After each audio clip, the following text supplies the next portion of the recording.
Welcome, everyone, to the first in a series of weekly virtual conferences addressing the challenge of rehousing Ukraine.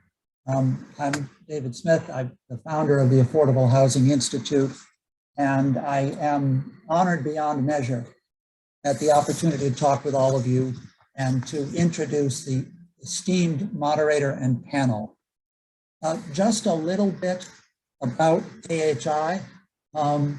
We are a global nonprofit consultancy that believes that stable, adequate housing is critical to post-crisis recovery, post-disaster recovery.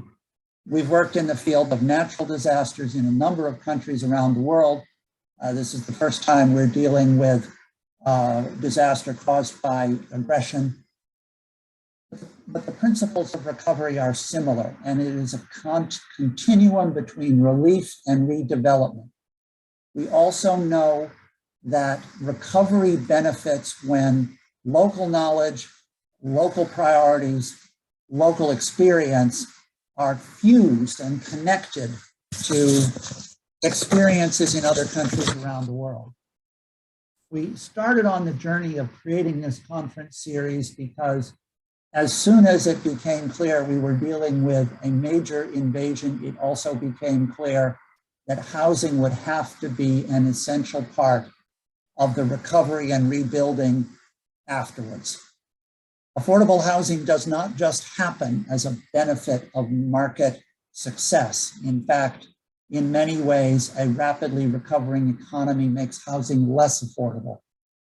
So that even though housing is where jobs and families and children go to sleep safely at night and the foundation of a society, it's very hard to do right, and it's very hard to do right fast. In my experience, the best way to predict the future is to invent it and to channel what you know will be coming in ways that benefit Ukraine. Because as you will see, in certain ways, the first day of rebuilding is already here. You'll hear from Dmytro Chasovnikov about what folks are doing in his part of Ukraine and the challenges he's facing. People will act, they will move, they will build, they will repair, and they need positive help because that force is unstoppable. In this series, we're trying to bring both international and Ukrainian voices, and for this first panel, we are giving primary voice to the Ukrainians.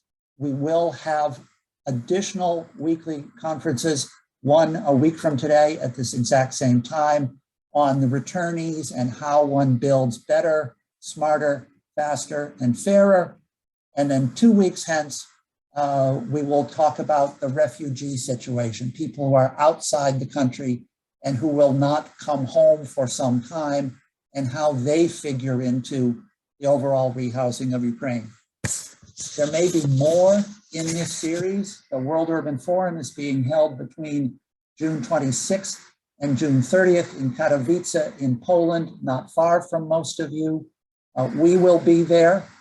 We believe that the rehousing of Ukraine will become a conversation topic in the World Urban Forum. We currently plan additional panels and virtual conferences in the series on the far side of the World Urban Forum, but we're guided by your level of interest and by whether, in fact, a convening such as this creates the opportunity for value additive sharing of knowledge, insight, experience, capital, action, and support.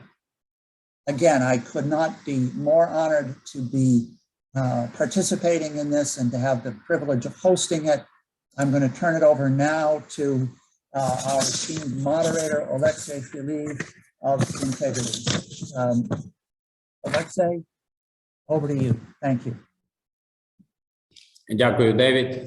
Yes, thank you very much. Thank you very much, David. So, dear ladies and gentlemen, I'm pleased to welcome you as well. My name is Oleksiy Feliv. I am the managing partner of the legal company Integritas, and I have the honor to be the co-moderator today of our first panel about the first day of our reconstruction starts, the situation, priorities and challenges. Today we have distinguished people at these panels who are going to be participating throughout the day. They represent different segments. There are representatives of the state authorities, there are representatives of the civic society organizations and initiatives. We also have the research institutions joining us as well. So basically, out of the 5 speakers that we have today, we would like to receive the full picture about how do they see the challenges of the reconstruction and rehousing Ukraine? What are the challenges that the rehousing and reconstruction is going to pose in front of people? And what should be the time frame for the reconstruction in those processes? So try to be very brief. Before we pass the floor to our first speaker, I would like to remind all of our participants that we would like to have this discussion interactive. So please, if you have any comments or questions, let us know in the chat. The comments are going to be selected and moderated, and they're going to be then passed to me, and I will be able to ask those questions to our distinguished speakers. And I would like to pass the floor to our first speaker, Natalia Khotsianivska. Natalia is the Deputy Minister of the Development of Communities and Territories of Ukraine, and I would like to ask Natalia to tell us about the challenges that they see for the rebuilding of Ukraine as of today. Natalia, please. Доброго дня, шановні учасники конференції. Good day, good afternoon, dear ladies and gentlemen, dear participants in the conference. The discussion of the topics that are offered for this conference are really relevant and timely for Ukraine. They're really urgent. We're really grateful for the support that has already been provided to us by the international organizations, and we really appreciate your readiness to provide the assistance to Ukraine in this harsh period. Сьогодні наша допомога та кошти використовувались максимально ефективно, особливо коли йдеться про відновлення та розбудову інфраструктури країни та безпечність об'єктів, що були споруджені коштом державного фінансування приватними коштами. На сьогодні це питання набуло особливої актуальності. На сьогодні майже 3 мільйона українців стали на облік внутрішньо переміщених осіб після початку повномасштабного as internally displaced persons released in the moment of the full-scale offense. I'm not going to be mentioning these terrible figures of the housing and residential buildings that has been destroyed or partially destroyed. Thousands of families of Ukrainians are now left without a roof over their head. So basically, it is very important for us to start the construction or reconstruction based on the contemporary technology that would presuppose building safer housing. Yes, Natalia, we're really sorry for interrupting you. We're really sorry, but please, can we ask you to choose the Ukrainian channel in the interpretation, because our international speakers aren't able to hear you in the same channel. Yes, this is the channel that has been chosen. Yes, that has been chosen. Okay, that's strange. Що додати? Давайте запитаємо наших Let us maybe ask our speakers.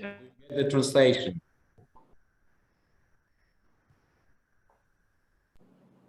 А вони чують, але just let us know, can you hear the interpretation, but we know that the channels are overlapping.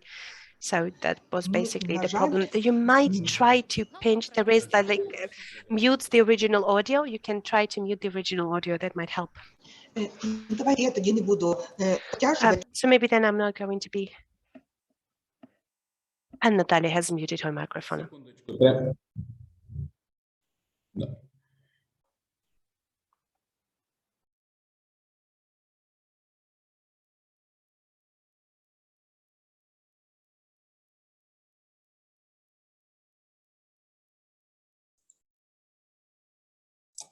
Може хтось з технічної підтримки розмютити, тому що Can we just maybe unmute Natalia's microphone, because it seems that we have some kind of a problem. Can we just unmute her? Yes. Yes, okay, great. So please, Natalia, you can continue. Sorry, this technical moment as well. Yes, sorry for not very acquainted with that, so I will try to just close out my introductory speech. I do want to wish you productive work during today's conference, during today's discussion, and I really would like to express our gratitude to all of the participants for joining and starting this great conversation, an important deed for Ukraine on rehousing and reconstruction of Ukraine. Thank you very much. Yes, Natalia, but can we then ask some questions, because you are the representatives of our regulator, because your ministry is going to be basically responsible for the reconstruction of our state. So does the ministry and regulators work in order to synchronize all of the construction norms and standards with the European norms? We know that the procedure has started quite a long time ago, but we would like to know whether the procedure is continuing during the war, so that the reconstruction can be held according to the most contemporary, the most effective, and the most environmental friendly standards. Yes, right, you heard the Ministry of Regional Development is working, and we have already provided it to the Parliament of Ukraine. We have provided them some of the changes. The draft law 7282 that presupposes the complex reconstruction program for the regions. We have the draft law 7198, the reconstruction of the destroyed housing. Those draft laws, they presuppose the amendments to the state construction norms that presuppose the obligatory nature for creating additional safeguards when providing your documentation for any kind of object to be constructed, and especially when we're talking about the construction of the residential housing. Thank you. I think that I will then switch to our next speaker on the panel, and I think that I would like to invite Dmytro Chasovnikov, because Dmytro is the head of the initiative group for the housing for the educators in Mariupol, and he is one of those representatives who's going to share his personal experience about the situation on the ground. So what is the situation that we have with the IDPs? Or what do we have with the people that we currently call twice IDPs? Because we know that there was a lot of people who have left to Mariupol from the temporarily occupied territories of Donetsk and Lugansk regions, and now they had to once again move from Mariupol as well. Dmytro, the floor is yours. Good day, ladies and gentlemen. My name is Dmytro Chasovnikov. I am a citizen of Ukraine, and due to the Russian aggression, I have turned myself into twice internally displaced person. I have been working in the state institution, and I've also had been continuing my educator's work in the university. And I would like to share the two main points with you today during my presentation. I wanted to express some ideas about the events that I have seen starting from 2014. And the second part of my presentation would be about telling you about what has happened to our community as a result of the military aggression in 2022 as well. And I would like to start my presentation with what David Smith has said, because, you know, to be isolated is terrible, but to be ignored is as scary as to be isolated. So, you know, every person might face really terrible challenges that you cannot overcome without any additional help. And as of today, as the result of the Russian offense towards Ukraine, we know that there's many people who have got to this situation, my family and many other families all over Ukraine. I think you might know that starting from 2014, the illegally military formations, with the support of the regular army of the Russian Federation, we've had territories in Lugansk and Donetsk region that have been temporarily occupied. In the same time, the patriotic citizens of Ukraine, they were forced to leave their houses, their apartments. They were forced to leave those territories in order to, first of all, save themselves, save their lives, save their children, avoid violence acts against them, and to provide the functioning of the enterprises and companies and organizations that they have been working before. And the most important thing in this case, that they wanted to preserve their community in a safe place. So that place for us at some point of time was Mariupol. A lot of people from Donetsk region moved to Mariupol because Mariupol was the biggest and the most developed industrially and culturally developed city of our region. And when we have been displaced, the families have been displaced, colleagues have been displaced, the friends have been displaced, we've started to build a new community and building up the new acquaintances. In order to preserve our existing community and in order to be integrated into the hosting community, we've tried to resolve the most important questions. And for example, receiving additional premises for us to be positioned in our organizations and offices, providing the needed equipment and providing the needed housing for all of our employees as well. We used to start with the dorms.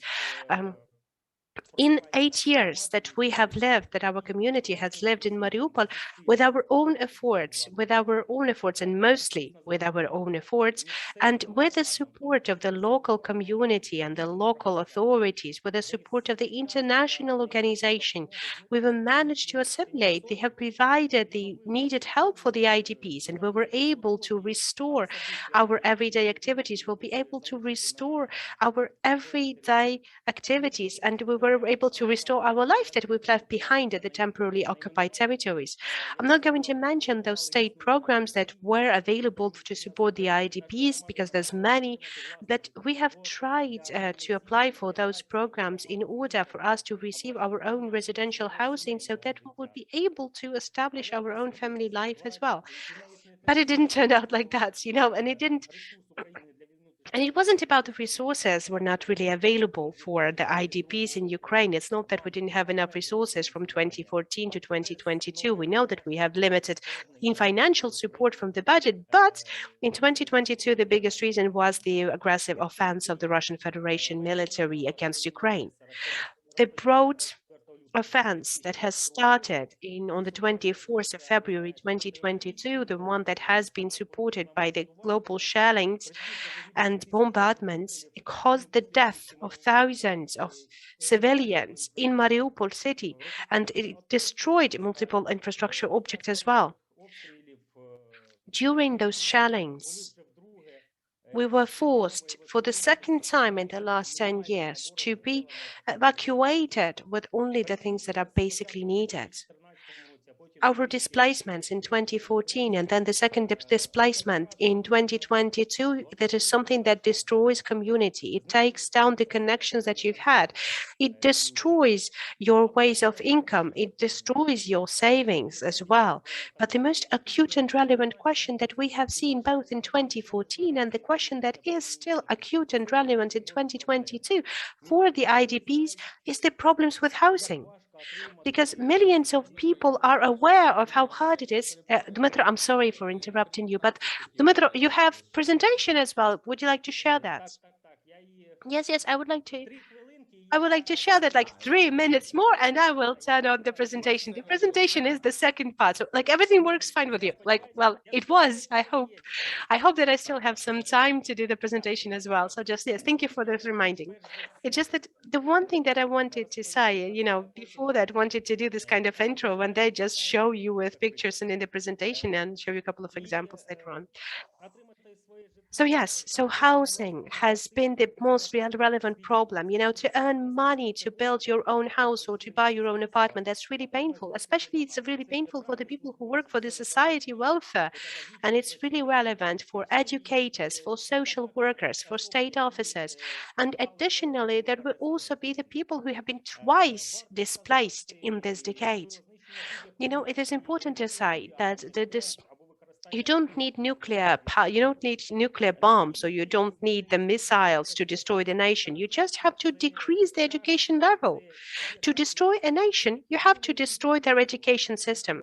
So I do see this in work. So, right now I'm going to be talking about these personal examples because, the Mariupol City Lyceum that I represent as the head of the initiative group, we all have come together and we're trying to do everything that's possible in order to preserve our educational institutions by evacuating our educators, evacuating our pupils and their families to the safe territories.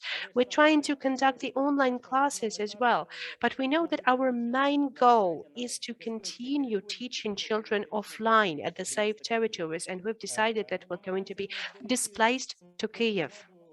We're trying to preserve our community. We're trying to support one another with money, with ideas, with emotional or financial support as much as possible. And that was the way how we've got to this organization that has been created. We're trying to integrate into our hosting community in Kyiv. People are going to be very persistent in order to preserve their communities and in order to organize their life in the new locations. We're trying to support and help one another. But in this process, it is very important to receive the aid from people who care, organizations or governmental institutions, or even the government of other countries. We understand that all of the power and all of the efforts of the volunteers at the state institutions of Ukraine are currently dedicated to the military forces of Ukraine. So we understand today that's a very relevant issue about the external financial support that is needed for us to be able to restore our housing, to rebuild our houses, to rebuild our flats, and to preserve our cities. You know, the main goal for ourselves and the main goal for our organizations, because how we can put it, you know, the life, family, your home, and your community. Those will be the main values for our organization. And for the second part of my presentation and my time, I would like to share a presentation with you, and I would like to show you and show all of the people who have joined us today. Wanted to show you what was happening in Mariupol, using our community as an example in a very narrow understanding of this community, talking about our teachers, our educators. Just let me give me a second.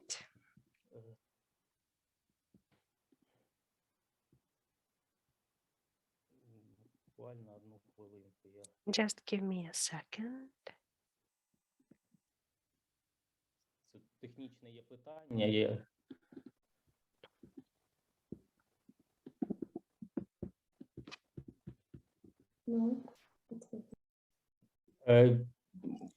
Дмитро, ми бачимо, так, можна. Yes, Dmytro, we can see your presentation. Well, you can see my presentation, hopefully.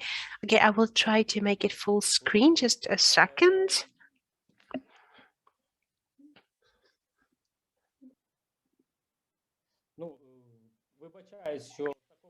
So I'm sorry that it's going to be in that format. I just don't want to waste your time. So we'll just hope that it will be okay for you to read the presentation like that.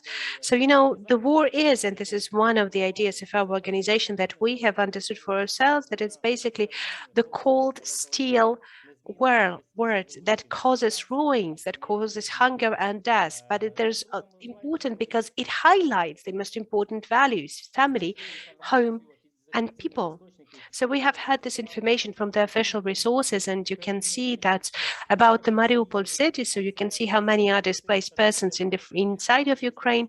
So more than 430,000 people that used to live on the territory of Mariupol. Right now, more than 1/3 of those people have become the internally displaced persons. Most of them, they're located in the central Ukraine, part of them in the west of Ukraine, and you can see that 1/3 is being currently located in the neighboring regions closer to Mariupol. We have also collected the real photos and the real stories of the people, and you know that this were the real houses. For example, one of the teachers, the math teacher, the teacher of Ukrainian language, this is her house and her words. God, you're sending those challenges to us, but how can we go through those challenges? I do hope that soon I will walk to my houses, but not to the house that the good people have let me in. But I hope that I will be able to have my own home, that I will feel the coziness of my own home. God, give me strength. So each slide that we have made in this presentation and each of the stories that we have collected, those were the real stories. And all of those stories, they speak about this feeling of home as the key stage of building our community, the main brick in building our community. For example, the physics teacher, he has been the also awarded with a state award for his educating experience. He says that he wants to continue teaching pupils. He wants to see the people who loved ones that he has lost due to the war. He wants to get back to his big family table. He wants to live again. So I'm not going to read out through all of those stories and through all of the slides, because you can see there are the real human stories behind that. There's many stories like that. We just selected a couple of the stories of the people that we know. But I would like to summarize my presentation by using the very same words that we used in the end of our presentation. That's, we do believe that Ukraine will stand through that, and we know that the cities will be rebuilt. We just need some time and support to do that. Everything will be Ukraine. Thank you very much for your attention.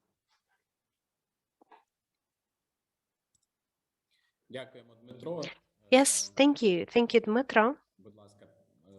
You can now stop sharing your screen. Yes, and if you may, that's one thing that I wanted to ask you very briefly. The first question that I would like to have, and in your experience from 2014 to 2022, when basically you have started your new life in Mariupol after 2014, what was the hardest thing for you in this process of restoring your life and in this process of, starting to live in a new city, even in the very same region when you've left Donetsk region, from the point of view of an IDP? What was it that you have seen? What was the hardest on this way in 2014, 2022? The hardest thing was here is about to preserving as much as people as possible, to get as much as possible people displaced to the secure communities. The second stage was not about the work, it was not about employment, it was not about, it wasn't that much of, restoring your family connections or your colleagues' connection, but, it was about having your own place to stay, your home. So I think that this is the first stage that helps you to restart your life from wherever you are. So this is the first steps that gives you the opportunity to re-establish your life under new conditions. То ви поставили навіть So збереження, you would even say that, preserving the community, as far as I've heard you, even before restoring housing. So, housing, but still preserving the community that you've had, is it? Well, yes, basically, yes, with people with the community that you've had before. But this is something that was happening, like from my experience, when you're talking about the IDPs, when you're working about the collective, the place and employment, your job, the next stage, it would be, the displacement of your relatives, of your friends, of people who are there with you in this, finding the new people in the new hosting community, building your own community, an integration to the hosting community as well. Yes, thank you. Thank you, Dmytro. I think that's definitely going to be the big challenge for Ukraine, not only to provide the restoration and the construction of Ukraine, but also to preserve these collectives, preserving communities as well. Because, well, yes, and I would like to add up to that, because, in 2014, we've had, again, displaced our working collective, and we've had one collective that has been displaced in 2014. Right now, we're displacing the collective on 2022 edition. But basically, what we're aiming for is to preserve the job, so your working collective, and to give them some place to stay, to live, so build up their home, so they would be able to restore their life, to restore their housing, to restore their life again. Yes, thank you. Thank you, Dmytro. I see that you але насправді це дуже haven't been емоційне. very emotional throughout your presentation, but those are very emotional stories. So thank you very much for sharing those stories with us. And I see that in the chat, we had a number of questions coming about, first of all, of whether we're going to make the presentation available and whether the recording of this conversation is going to be available. Yes, dear audience, after all of our presentation, you will be able to receive the recording, and you will also received the access to our speaker's presentation. So please do not worry if we are trying sometimes to pace up because of the time limitations, but if you would be interested in reading that out, especially for our next speaker, who has a lot of statistical data in her presentation. So please do not worry, you will have the opportunity to take a deeper look into her presentation as well. But we will try to concentrate on the most important moments in our spoken conversation. So that is why I would like to invite our next speaker. Please welcome Daryna Marchak, who is the head of the Center for Analyzing the Public Finances in Public Management. So from Kyiv School of Economy, and Daryna is going to tell us about the key problems of the housing fund of Ukraine in figures. I think that we're all aware of those problems, but in figures, that would be definitely interesting for us to see that. Daryna, the floor is yours. Hello, dear colleagues. It's a pleasure for me to be able to participate in this conference. I really would like to ask the organizers to turn my presentation on the screen. I don't have these technical capacities, unfortunately, to say that, okay, it's not, there is some kind of a gray spot on the screen. That's, well, now I see that very nice. So maybe there's, okay, so I hope that works good, but there has been some kind of a gray spot. Yes, let us just do it again. Let us re-upload the presentation again. Okay, right now it seems working. Yes, thank you very much. Just because my presentation is in English, I do not want to switch from language to language when talking about the issue. But if I do not manage to find some right words, please help me, colleagues. As well, besides my focus with public finances, which is my usual job before the war, starting with February 25th, the next day the war has started, we began a volunteer project, which is called Russia Will Pay. It's an official name. We believe in this message. But the goal of the project is triple, I would say. Could you please switch to another slide? Наступний слайд. Так. Дякую. So this project was started with support of Office of the President and Ministry of Economy of Ukraine, and it targeted a number of issues. So first aim was to gather information. I think that nobody in Ukraine expected the scale and the amount of damages, and we were quite naive at the very beginning and considered that we will manage to count any single damage that happened. But simultaneously, we began to make damage assessment of those assets available, publicly available, with information about damages. And this actually became one of the primary focus of the project as of now. The third goal is to support business and government in understanding how to proceed with legal issues on this track, how to get compensation from the aggressor country. But it's out of the focus of my presentation right now. So the major job that we are doing right now is gathering information from both public sources like media, statements of regional authorities, Office of the President, and so on. And also it's working very closely with government of Ukraine in developing methodology, how to make damage assessment and losses and now needs assessment, and to make assessment itself. And starting from March, we are making on a weekly basis updates on the amount of damages that Ukraine has suffered due to the Russian war. And today, actually, we are going to make the new release, so you will see the latest figures. We are working mostly with indirect methods of assessment, as most of us understand that we have no possibility to access sites of damages in Mariupol or Severodonetsk or Lysychansk or other cities. That is why we use statistical data to make this kind of assessment.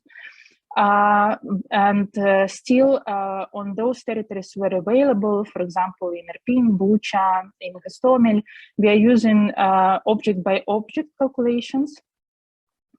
As well, we are using satellite and drone images data to analyze the exact percentage of destruction in each particular city where such images are available. Could you please move to another slide? Наступний слайд, будь ласка. And another one. I will not go in details through methodology. I think that everyone will be able to look it through if interested. Наступний слайд.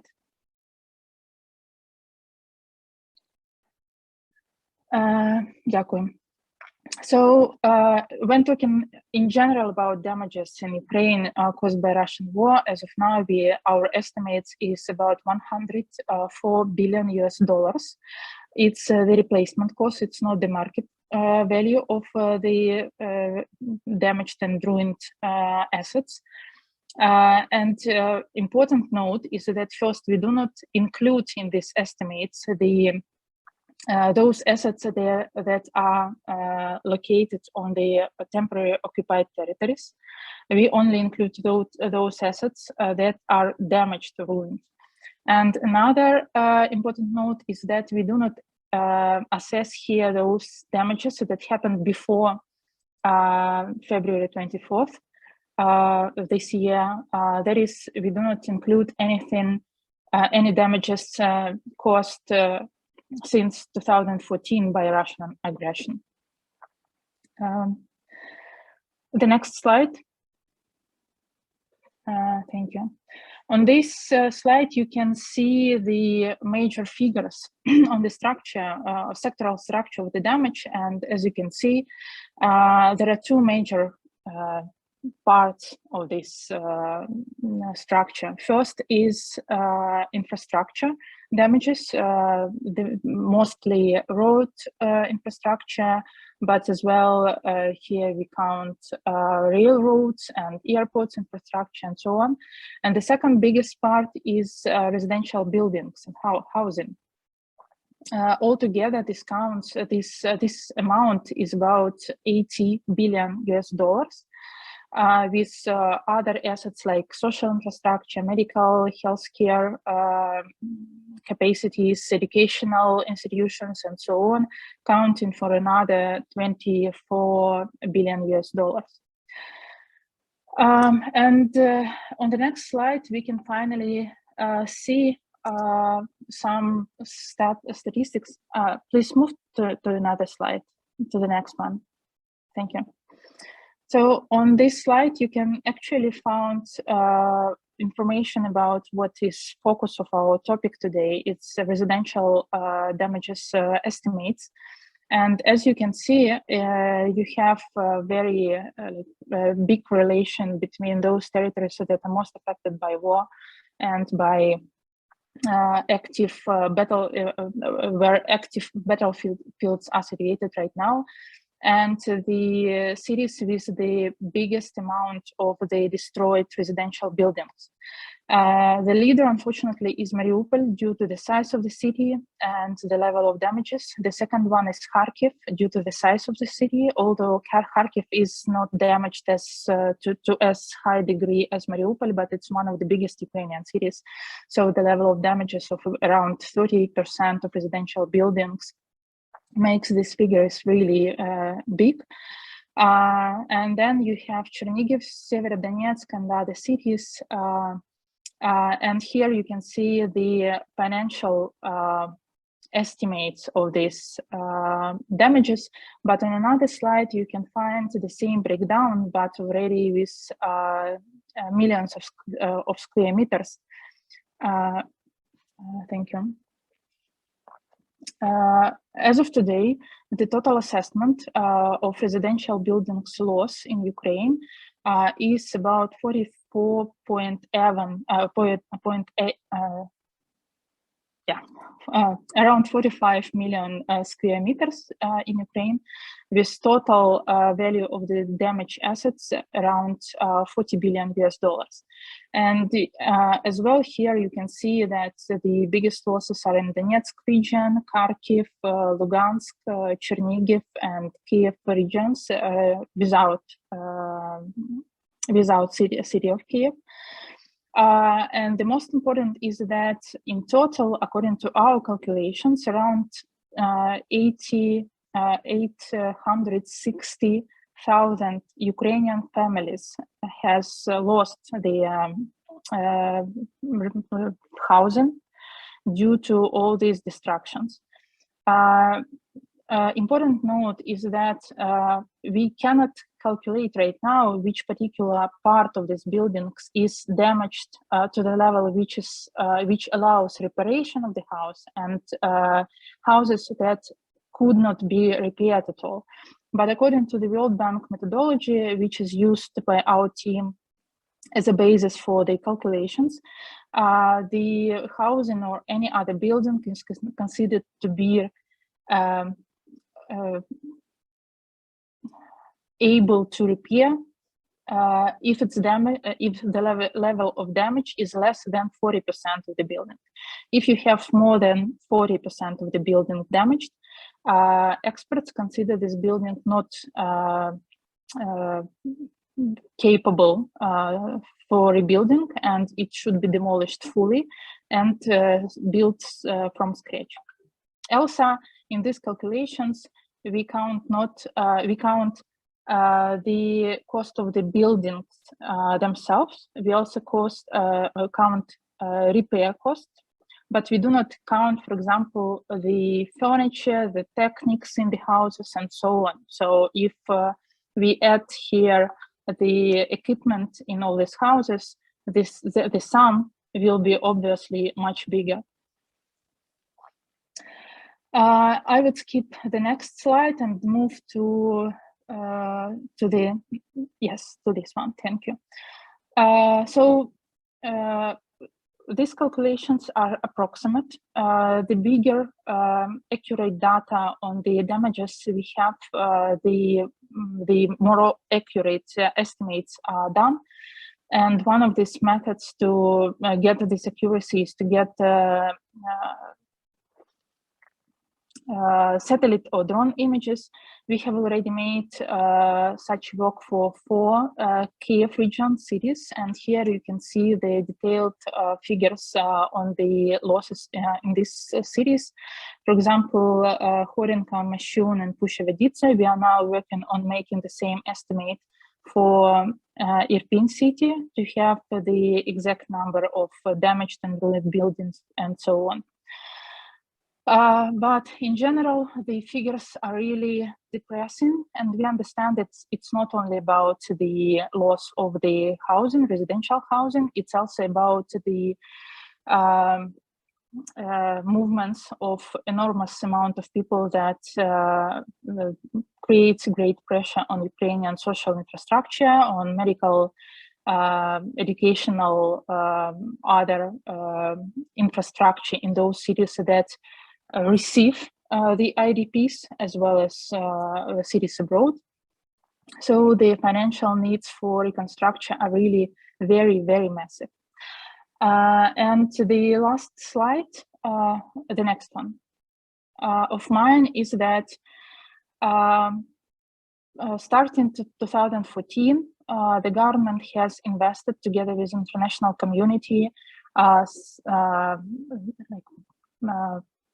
a lot of money to rebuild and to help with housing for those IDPs that lost their housing after Russian invasion in 2014. But as you can see on this slide, the sum were rather, how to say, rather small. I'm sorry, I found here one mistake. It's billion not in US dollars, but in Ukrainian hryvnias. Unfortunately, we do not have that amount of money in Ukraine's budget to fund this amount in US dollars.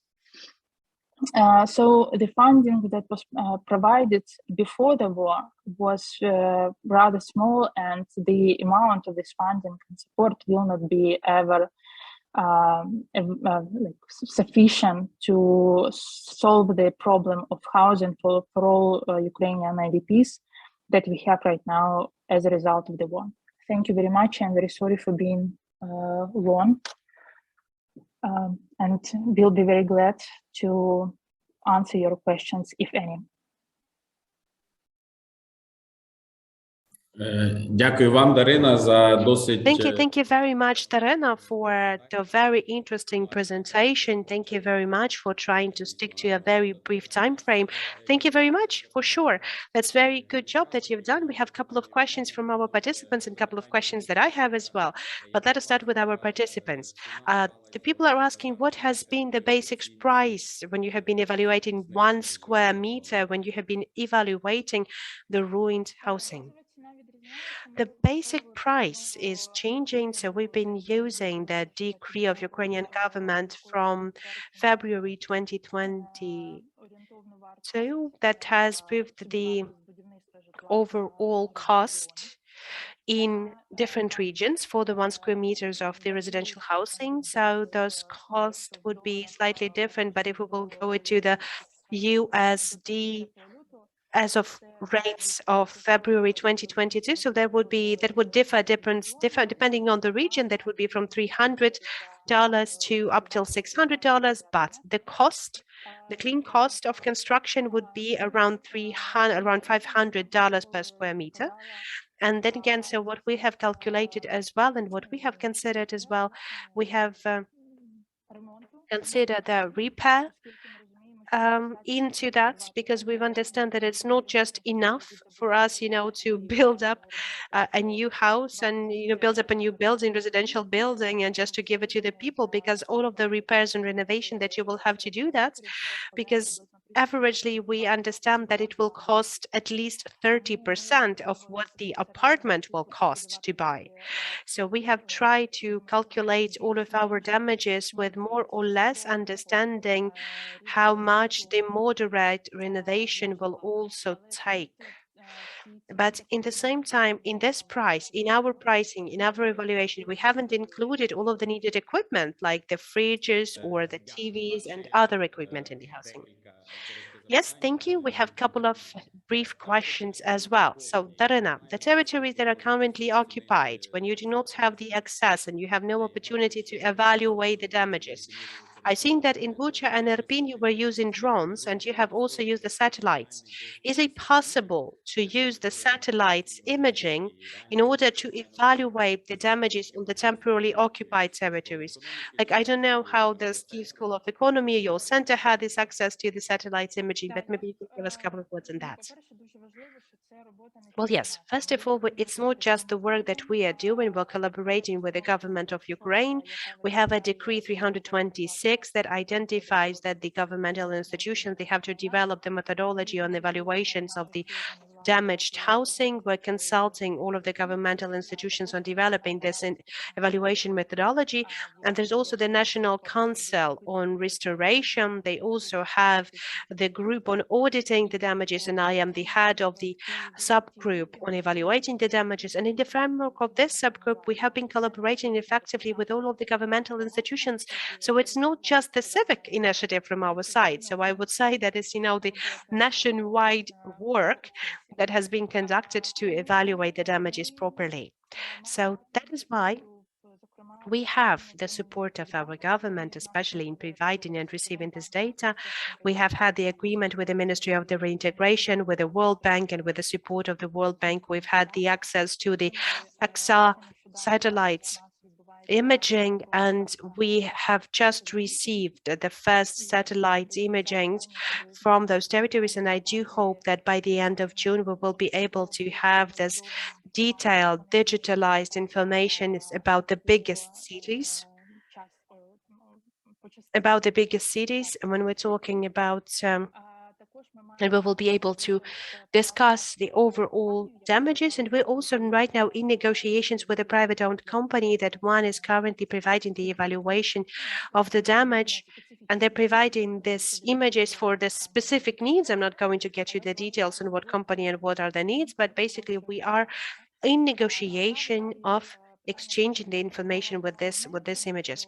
That's a really hard question about these images, because we understand that a priority to provide this kind of satellite images is for the military. You know, for us as the evaluators, we're not in the front line. We're not the first people in the queue, but we already have some progress about that. And by the end of June, we will have the results of working with NASCAR as well. Okay, Daryna, the final question, try to be very brief, but in your table and in your presentations, we know that it was about 2.5 billion hryvnias that was spent in 2020 for the IDPs. So that was the figures for 2022. Yes, thank you very much. That's what I've seen in my final slide as well. Maybe I've got the wrong version of the presentation, because for the slide 22, that was a plan. And of course, it was the plan. And in the previous years, we've had the factual use of money in 2022. That was just the planned financial support that has been planned in the budget for 2022. And right now, all of the non-specialized costs have been cut down in the budget. And I think that these programs on restoring housing in the East are not being financially supported from the budget now. Yes, thank you very much. We have a lot of questions actually, but we need to pass the floor to our next speaker. And I would like to pass the floor to Emily Channell-Justice, who is the head of the research program on studying contemporary Ukraine in Ukrainian Institute of Harvard University. So Emily is going to share with us the historical overview for the last 8 years of how the housing has been provided to the Ukrainian internally displaced persons starting from 2014. Because, the topics that we're currently raising is not a new topic for Ukraine, unfortunately, but we know it has changed its scale. So, Emily, please, the floor is yours. Yes, thank you very much. Thank you very much, all speakers and organizers. I'm going to continue my presentation in English as well. So if you would like to listen, you can listen to the interpretation into Ukrainian. Thanks for everyone who's attending. So I was working on a research project about internal displacement and the sort of lack of government policy in Ukraine toward internally displaced people over the course of 8 years. So my information is coming from a combination of background research, as well as interviews that I did with experts who are also working on this problem. So just to give a sense, most of the information I'll be giving, or all the information I'll be giving today, is talking about up until February 24th, 2022. So the general sense of internal displacement in Ukraine over the 8 years from 2014 to 2021 counted nearly 1.5 million displaced people from Donetsk and Luhansk oblasts, as well as from Crimea. This is the information from the Ministry of Social Policy from the 5th of May of 2021. So that's relatively up to date in terms of what was going on up until the war. You can see that the number is a little bit under 1.5 million people, but it's really important to recognize that the number of registered internally displaced people does not necessarily accurately reflect the actual number of people who are displaced or who are in need of housing. And that's part of, a kind of bigger picture problem of lack of information and lack of data up to the invasion in February 24th that I'll come back to. So there's two key aspects of counting IDPs that was a challenge for Ukraine. Many people who left the territories of Donetsk and Luhansk and Crimea did not register for official IDP status. That's for a number of reasons. And then the other major issue is that many people who did register as internally displaced people still lived in the occupied territories, the temporarily occupied parts of Donetsk and Luhansk regions.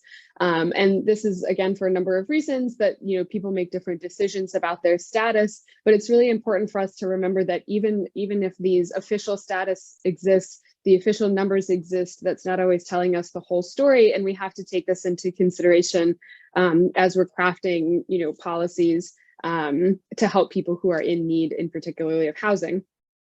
So this brings us a couple of major questions for IDPs that, especially related to housing. The question of the status of housing for internally displaced people. So there's two aspects to this question. Internally displaced people, many of them kept the status of internally displaced because that allowed them to continue to claim the housing that they left behind, right? So in order to be able to claim that reparations or any kind of funding to rebuild that housing, people had to remain in internally displaced status. So a person who is internally displaced, in order to continue their claim on their housing, whatever the status of that housing is, remain internally displaced, even at the same time that they're reintegrating into a new community. So they're concerned not only about the status of their homes in the place that they left, but they're also concerned about the status of housing in their host communities. And then the additional question here is the status of housing for people who are still living in the temporarily occupied territories, whether those people are registered as displaced or not. It's important for us to, remember that their housing, these are people who might also be living in damaged housing, or who might even be displaced within the occupied territories because of housing. So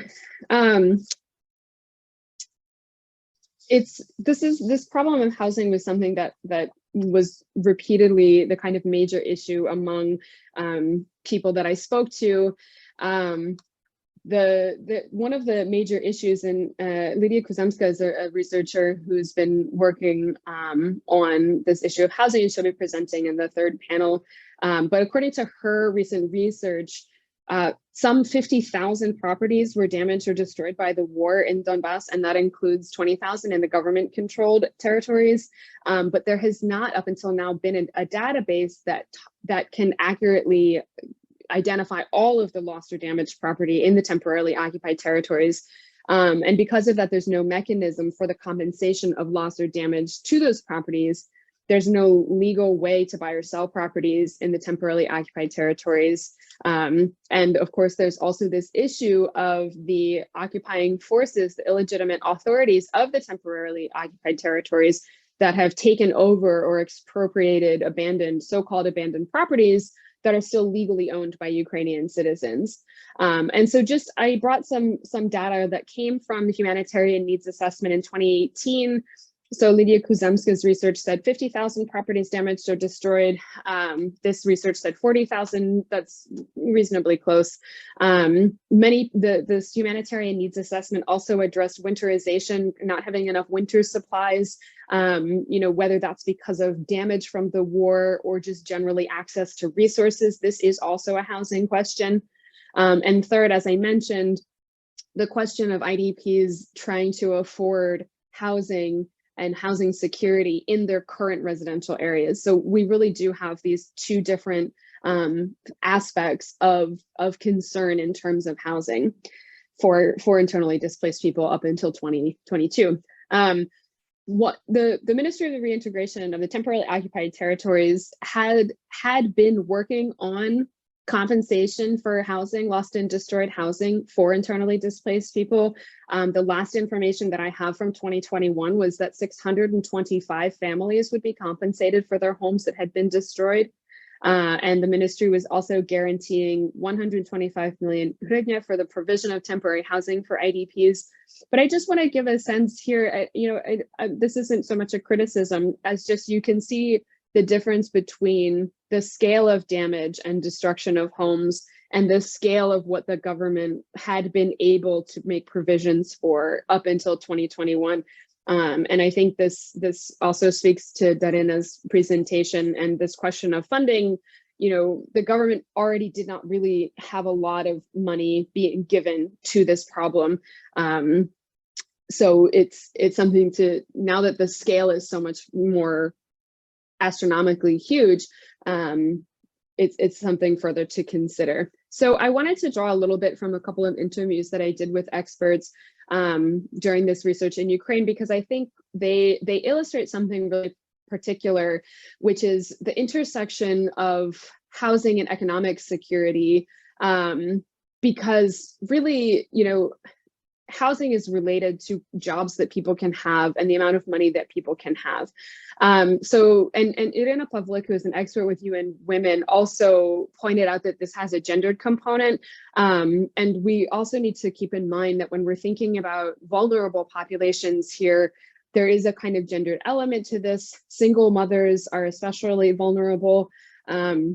Women who experience gender-based violence are especially vulnerable. And so these are things that need to kind of connect with how we're thinking about future housing policy. So Irina Pavlik says the biggest challenge for IDPs is a lack of permanent accommodation. Renting housing is expensive and getting a good job is hard. These are the two first most common challenges, and they're interconnected. It's very hard to get a good job. And she mentions here that mining was often the predominant source of income for men in Donetsk Oblast. That's where they got better salaries, working in factories and plants. So for IDP women, it is really hard to get a good job, and that often gets them into being dependent on their partner or spouse or other family members. And that often leads to some manifestation of domestic and gender-based violence. So this economic component is linked. And I think this points out nicely, that not only are we talking about family situations that can be challenging, but women also are often receiving lower salaries than men. And so it can be really difficult, not to find a job that allows you to pay for your rent. And Irina Pavlik also shared some stories about discrimination in host communities against single mothers, for example. Renters wanted to rent to traditional looking families with two parents and children. And so these are, again, just sort of social components to think about when we're thinking about housing policy.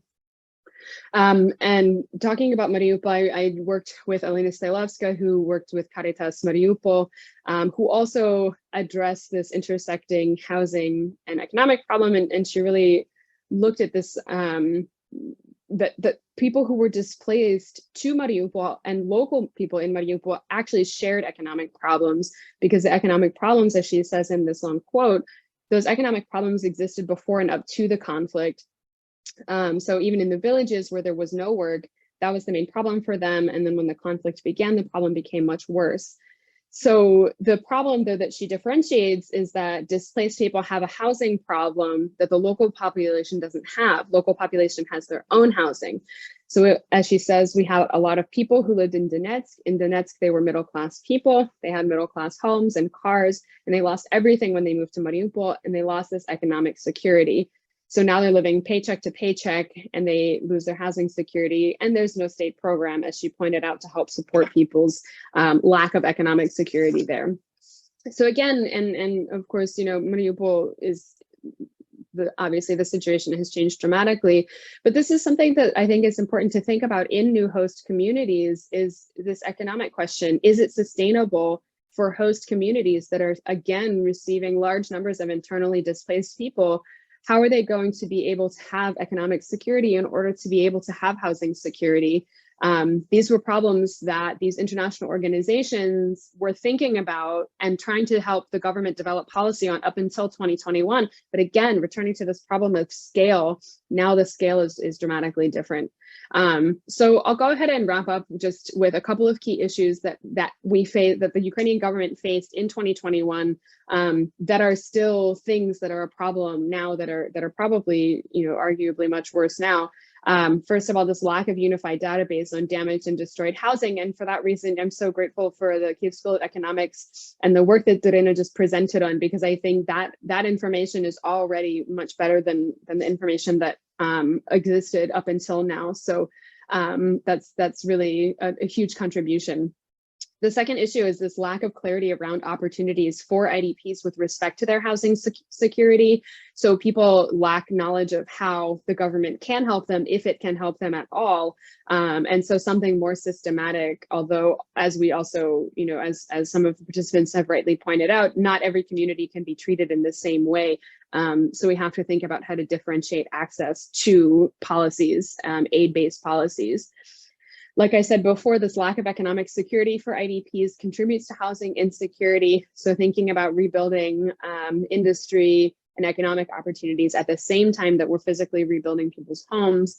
And then this problem of status, at the same time that IDPs were trying to integrate into their host communities, they were forced to keep their IDP status in order to keep their claim on their property in the temporarily occupied territories. And this is something that, my program recently published a report by Martina Urbanati that I can share a link to for anyone who's interested about this problem of status, where basically the government policy was creating a condition in which people remained displaced. Officially, their status was displaced, even if they were well integrated into a host community and had no intention to return. And that has a lot to do with claims on housing. So now that there are so many more internally displaced people, the Ukrainian government must really think seriously about this particular status and what it means and how it's connected to questions like housing.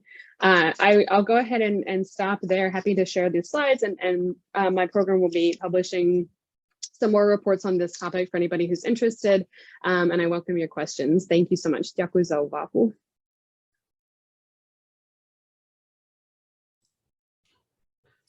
Дякую, Емілі. Дякую за те, що не тільки... Thank you, Emily, and thank you very much for not giving us the statistics and information and how you have been provided with housing, but you've also had some really interesting insights from the experts that you have interviews with, and it was definitely very interesting. I think that we'll have the next question, Emily, if that's okay. If we will evaluate the work of government and the donors, because we have seen it even in Daryna's slides, yet that's not just about the government that has been providing the housing, it's also the donors, and donors have even a significant parts than government sometimes. If we will evaluate the government's work and the donors' work in the last 8 years, how would you evaluate that? And if we will take the results and of their work, and if we will consider the destruction of 2014 and the destructions of 2022, and if we will be continuing the approach that we had, whether we will be able to manage to cover it fully. Yeah, this is, I'll just answer in English if that's okay with everyone. It's a little easier.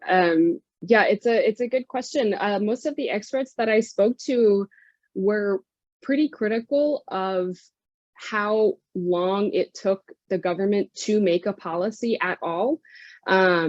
It was really, many of them talked about how each different branch, each different ministry didn't really want to take on the problem of internal displacement and would toss it to a different ministry. So I'm sure many of our audience members know that the Ministry for the Reintegration of the Temporarily Occupied Territories was previously called something else and was previously part of the Ministry of Veterans Affairs and previously something else. And so this there are huge bureaucratic hurdles to this. So most of the experts that I spoke to were highly critical of how the government had handled this and really, considered that they had, to be frank, failed at doing their jobs here. Part of the reason for that is because so much of the response to internal displacement was from international organizations. It wasn't from the government. It was from people who, ordinary people in the host communities who received people, helped them find housing. I mean, they would, take over dormitories and create temporary housing for them. And so it's not until much, much later that the government intervenes. And so in that way, generally the assessment is that the government did a poor job. But when the war began, the government, I would say, was trying harder than it had before. So to some extent, we can't really know if continuing exactly the existing policy is the right choice, because we don't really know how that policy would have, unfolded, unfortunately. Дякую. Дякую, Емілі. Thank you, Emily. We have lots of questions, and some of the questions that were mostly concerning the panels that we're about to have later on. And David has mentioned we're going to have 2 more panels. We're not going to raise those questions today. We're going to raise them later. But some of the questions are concerning our next speaker, Oleksandr Anisimov. So I think that I would like to pass the floor to Oleksandr, because Oleksandr is the coordinator of the new housing policy project that is a partnering organization for the Blossoming Coalition. So he's going to tell us about the vision of how the reform is going to be how the system is going to be reformed and what it is we would like to go to. So Oleksandr, please, the floor is yours.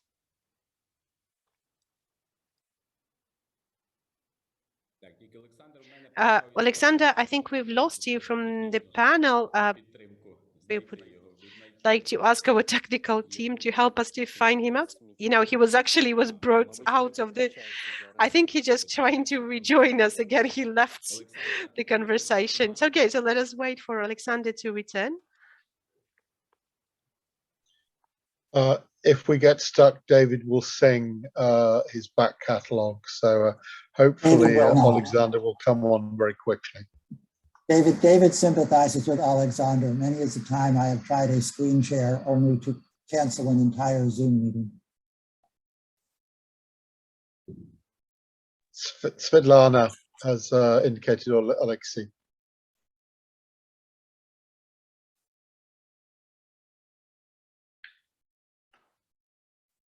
While we wait, Oleksiy, if you have another question for Emily until Oleksandr gets back, that would be promising. Svetlana has her hand up. Okay.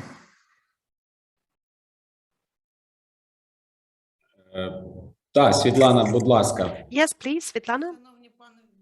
Yes, so David, Derek, Oleksiy, I'm pleased to welcome you all. It's a pleasure for me to see all of you here because, you know, we have been working on quite a problematic issues together for quite a long period of time. And using this pause that we now have with Oleksandr, I just wanted to say that the critique that we have heard on the side of the government, this is something that we're really considering. We know that there was a huge problem for all of us. I am myself an IDP, even though I haven't applied for the status. You know, I've left Donetsk in 2011 and I've got my parents, got my families there. And I do know how it feels when you're just trying to reintegrate in a new community. So when I was working on the state policy for 8 years already, there's one thing that I wanted to use this chance and ask the international community about this experience on the housing policy in this situation, on improving the housing policies as well. And with Oleksandr, who's going to be our next speaker, we're working together on that. And right now, the most important institution that supports the IDPs is to create the municipal housing funds. So basically, through this period, when the person is going to be assimilating in the community, while the person is looking for a job, while they're going to become a part of the community, when they're going to understand where they would like to live, we understand that what we need in Ukraine is the municipal housing that we have to now restore as well. Understanding that the number of the internally displaced persons since the military actions broke out has now increased at least by 50.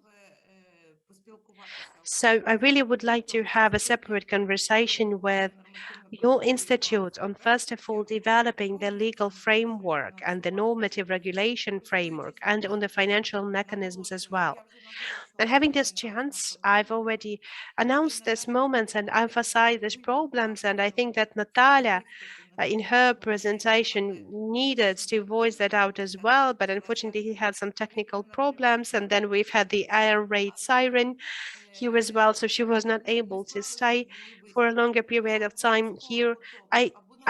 I'm definitely ready to provide you with maybe some official commands, because you have addressed me with an issues about facilitating the construction permissions and providing the permissions for the landlords. We're all working in the Ministry of Regional Development, and we are now working on the most of the bylaws and draft laws.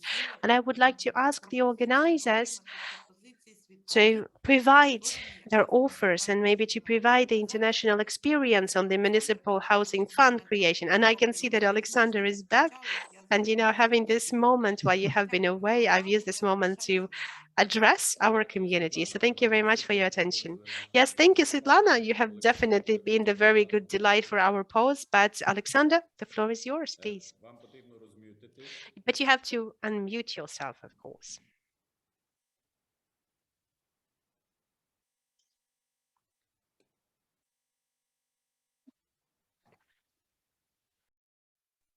Так, чи бачите ви презентацію? Так, ми бачимо презентацію. Супер, будь ласка. Я Yes, we can see a presentation. Thank you. Yes, I know. Unfortunately, I had my lights out. So, we had an air raid siren. It might have been some kind of a blast nearby. So I have no light. So right now I'm back at your conference via my mobile phone. So hello, ladies and gentlemen, once again. I do hope that my internet connection will be okay for at least some time. My name is Oleksandr Anisimov, and I'm the project coordinator for the new housing policy project. And everything works with interpretation as well, I hope. Okay, good. So today I would like to discuss some of the conceptual ideas about the housing policy that are the ones that require our attention. And I've heard just the end of what Svetlana has said, and we have met each other at the forum that has been organized by our initiative just recently. But basically, I would like to start from this spatial issue as well, because, I have the background in urban planning, and basically, I would like to start with this territory that is near Kyiv in Ukraine. So this is one of the districts that is called Sofiiv-Borshahivka. That's formally is a village, but after the communities have been united, they are now the amalgamated territorial community. They're also a part of the Kyiv agglomeration. And formally, that's a fully autonomous community with their own rules, with their own authorities. But what I wanted to outline here, the starting to those to year 2005 and how the systems of the city construction was, for example, it generated a very specific environment in those districts. So, it's non-functional environment that's even less functional than the traditional Soviet district planning. They don't have the integration of the public transport. It's not connected to any other city fabrics. We don't have no of the green zones. We don't have lakes. We don't have parks. We don't see any leisure places. So 80% of this territory is basically covered by the residential buildings. So we understand that the private capital didn't build the needed social functions in these territories. And understanding those aspects, we know that those is the result of some certain mistakes, but on the other hand, that is also the result of passing the responsibility for the housing construction to the private developers. The community that was led by the mayor at that point, they received certain preferences, they received certain profits. But speaking about the long-term environmental perspectives, what we've lost was a great opportunity for the city to be developed and to provide the integral developments, to turn out into the effective city environment and so on and so forth. So again, the problem is it's not that it has been a result of the lack of policy or how the policy has been implemented, but it is about providing the leverage of creating the urban environment to the private developers. One of the aspects is also that all of those houses, they're basically just the same on their social and economical component. So this is the housing that the people are investing their money and they want to own it. They don't have the municipal housing, they don't have the rented apartments, we don't have a separate housing for example, vulnerable groups of populations. So we don't have housing that is presupposed for the young families and for the students, and others. So all of this housing creates additional problems instead of resolving the problems. These people cannot perform any other functions in the places they live. and it doesn't build up the social securities for the other people, for the other group of population other than the owners of these houses. So this is just the spatial and social aspect that used to be practiced in Ukraine before the war, and we will show that it will continue if we'll not have the fundamental changes after the war. Maybe that will be in a different state, but in the essence of it, we will have the very same situation continued. Quite recently, there was a publication from the shift directives that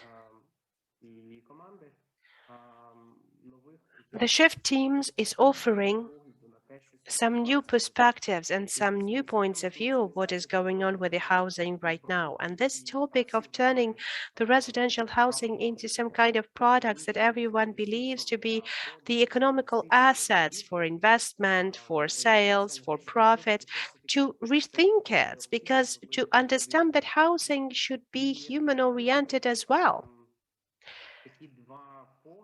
And I would outline these two main moments about this problem. The one would be the equitability. I don't know how to translate it in the right way into Ukrainian. So basically, we're talking about the social justice in a way, or economical justice in a way, or actually, we're talking about compatibility as well. And the other issue that would be the sustainability or the sustainable development. The first issue of equitability, that is basically that the right for housing is the right that we all have. And the most important thing for us is how can we exercise this right? And unfortunately, we don't have the good conditions to do that in Ukraine. And especially, there wasn't that good before the war, and it didn't turn out better now. The second issue, that by implementing and exercising our right to housing, we're not going to take away our future. Like, for example, as the people in the Sofia Borshahivka has taken, because they have taken away the opportunities to create a socially diverse district. What we really would like to build up this kind of housing environment so that the future generations could blossom. I have outlined the four main points that are needed to be resolved in order for us to be able to reach the more equitable and just housing and construction system. The first point would be about the creating an efficient land politics that will help the local budget to manage their land properly, to value their land properly, to understand and acknowledge that their land is not just the source for the income, but is something that you have to take care about. That's something that you have to preserve as natural territories, the territories for education and leisure. And you need to tax those projects. You need to tax your investment that have the commercial component to it. You have to tax them properly. And as you know, that the land tax is not really good. It's evaluating only the area of the land lots, but not about the value of the land. So it is really cheap compared to the international taxes. And what is very important, that this resource can be the key tool for us to support the creation of the social projects in the city. And that can, for example, help us to do the point number 3, to create this municipal rental housing. We will need to have like billions of investment to do that, even in the new cities, to launch this system. We need to have this money, the land banks or the land foundation, they can also use that for the municipal fund. Another point is to provide the legal and institutional support for the non-profit housing. In Ukraine, we do not have that. We do not have this division between the non-profit and profit housing, because basically the monetization of the developers and the construction sector is basically economically profitable and economically attractive. So we don't have any other variations of the housing sector. We only have the for-profit organizations. We don't have the non-profit associations, housing associations. We don't have either on the planning level or at the local level of legislation any kind of support for this kind of construction office, on this kind of legal opportunities that have been actually outlined throughout the years, because there have been some legal problems and there had been a lot of legal bureaucracy connected to that. But this is something that would give us an opportunity to diversify the markets in the future and to create additional opportunities for using or owning the housing in the future. The third element that is important as well, which considers the establishment for the municipal rental housing systems, because we will then understand the value of the social housing. We will understand that the housing that exists in the city, it gives additional opportunities for the cities. So when you're renting it out, then you're not only creating the social pillar, you're also providing the future for the people, and you're also supporting multiple social groups in the possible marginalization. And another story that has been ignored in Ukraine for a longer period of time is that we have the new forms of this mono-construction, the so-called housing complexes that are renting out the big territories. They're not integrated into the city fabrics and not creating any additional values. They're not creating additional social connections for those territories. And they're in their social and economical content, they're just the same. So that is why we have this. We're actually creating these oases of richness in a quite poor Ukrainian cities due to that. And in order to prevent that, we need to use the social zoning. We need to have the social mixing in those zones. We need to put it in the front line in the first place. And we used to consider that we need to have a mix of rented housing, of the social or municipal housing in those residential complexes as well. About the sustainability, there's also the important points that we do to cover that. The first of all is working with the land use and proper land use. You know, we had those dreams about the summer house that we used to have since the end of 80s. That has been a very important dream for Ukrainians and for all of the people all around the Eastern Europe. So we have to work about the land appropriation, of course, because most of the communities, they don't have this free land available, because there's also a constant competition for that. It can be for the agricultural use, for the renewables, it can be used for, I don't know, the landscape park, or can be used for the industrial production. But in our case, we can easily take land, and you can easily get the land, and you can easily get the land constructed ineffectively. So then we have to fight that. We have to fight that as much as possible, and we will have to do that. So that I don't know how to translate it into Ukrainian, but actually the new land take in the cities should be prohibited. Only the reusing of the available territories. On the other hand, there's also this question about the sustainability assessment that exists in Ukraine is not an effective tool about controlling the planning and existing documents. That's one of the other important notions, where the city and the municipal actors, that they can control the quality and they control the sustainability of the construction. But unfortunately, in the current legislation, it is hard to be done, and we have to rethink that as well. And we need to launch the system that will help us to provide the water connection to the water grid, connection to the public transports, and to provide the energy efficiency usage as well. The final 2 points is about the state functions, about how the state should redirect its money and its funds. In my point of view, the key investment should be held and should be directed into the main idea, so that the municipal enterprises would receive the long-term credits from the state, from the international fund, to be able to create the sustainable energy efficient projects, the projects that will not require additional subsidies or dotations in the end, but maybe it even could create the surplus of the energy production. So, and of course, we will continuing working on the additional subsidies from coal and gas, and it will definitely depend on whether we will be able to shift from the systematic dotation and to turn into proactive market and to use this investment into alternative energy and infrastructure. But trying to close, and the main key important things that what we need is, I have worked in the municipalities, but what we don't have this capacities to manage this kind of system. And of course, like for example, in Lviv, we have quite progressive changes that we have seen in the global policies and in the way we're managing the assets that we have. But Ukrainian cities are quite away from all of those principles.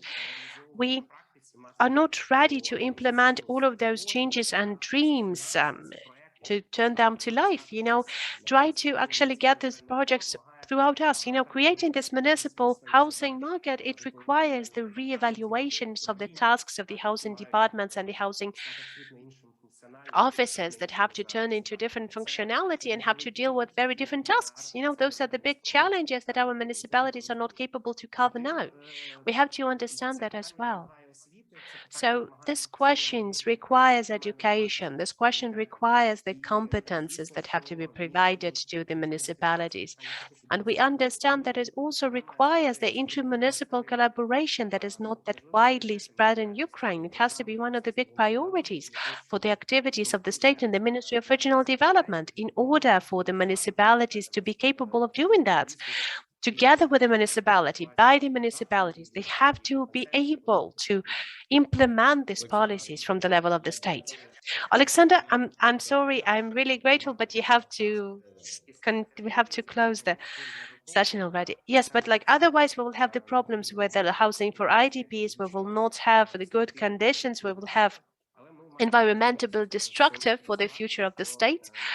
But we have to work with that if we would like to invest into that as well. Thank you. Yes, thank you. Thank you, Oleksandr, for a very interesting presentation. Thank you so much. I really loved the beginning that you've had with the Sofia Borshahivka, and I really liked what you've said, what should be the final approach to that as well. We have a couple of minutes left, just around 5 minutes that we have left.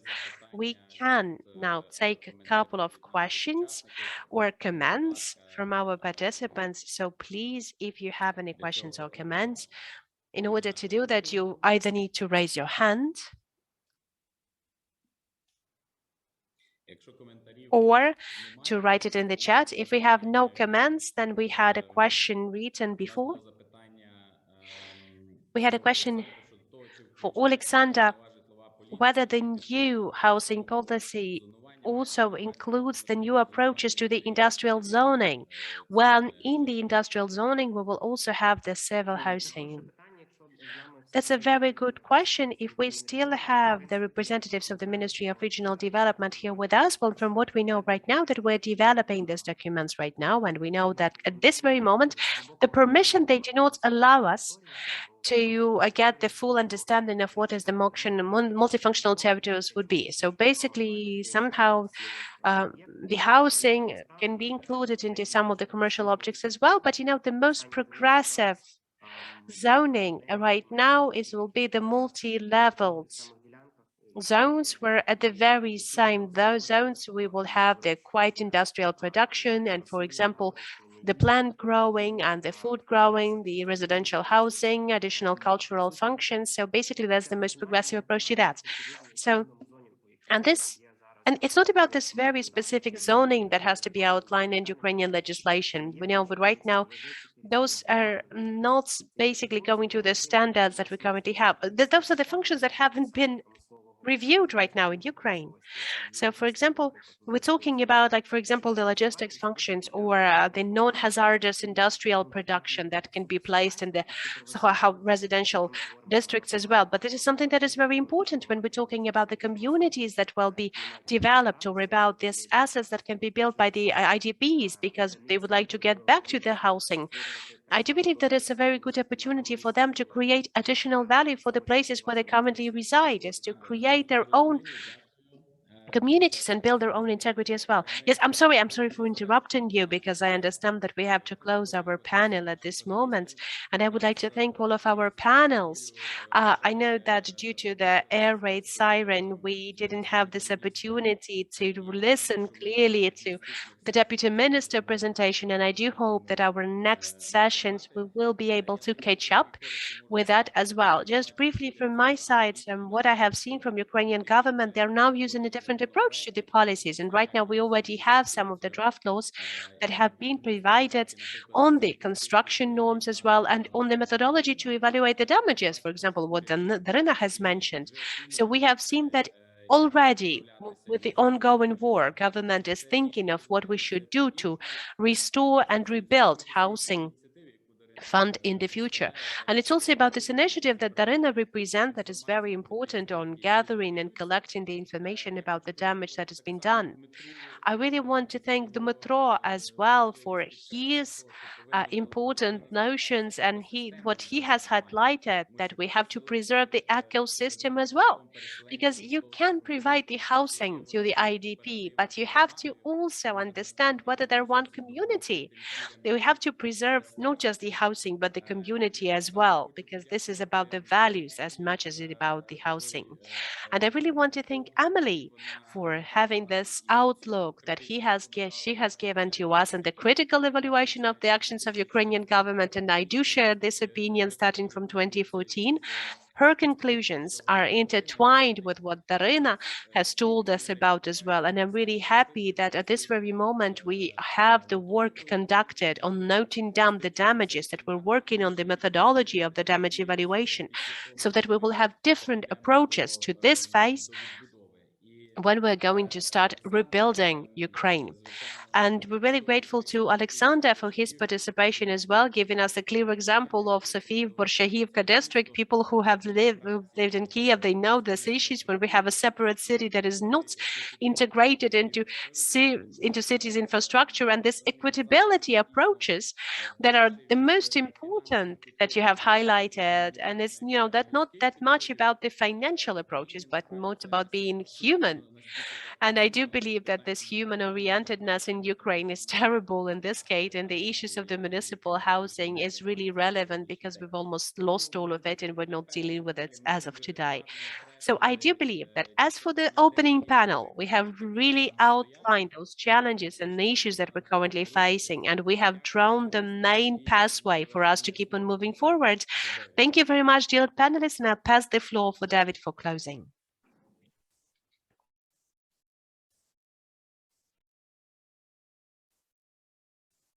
In the midst of an air warning, in the midst of power shutdowns caused by the war, this panel has just, and the audience and all the questions, has just spent 95 minutes talking about the future and how the future will be better than the past.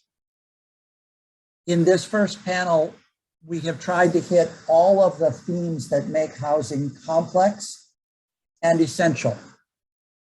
I put up here that a week from today, we will dig deeper into the challenge of rebuilding better, smarter, faster, fairer.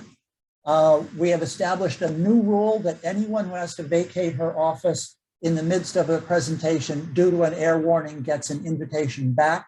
So both the Deputy Minister and Madam Startseva, who ably filled in, will be on the panel next week. Same exact time, we will get registration information to everybody. 2 weeks from hence, we're going to talk about refugees, IDPs, and a category that was not mentioned, families that are dispersed in multiple different places. The rehousing of Ukraine will be unlike anything that has happened in human history, because we are dealing for the first time with a 21st century, globally connected, dispersed population, where at the same time the property is being destroyed, the amount of property that's being destroyed is being counted. We plan on the far side of the World Urban Forum to have at least 2 more conferences beyond the ones listed there, one potentially on the multiple levels of government, and the second one all about a vision of a reform system. In doing this, we are doing this in service to the people and the families and the households of Ukraine. We are guided in this initiative by what you give us as input as to what you think is valuable. I put my email up there. I read them. If they come in Ukrainian, I will get someone to translate them. I thank everyone for attending and staying long. I especially thank our panelists and Oleksiy, Feliv, our unbelievably able and gracious moderator from Integrities. Thank you all and good day. Thank you. Всім до побачення.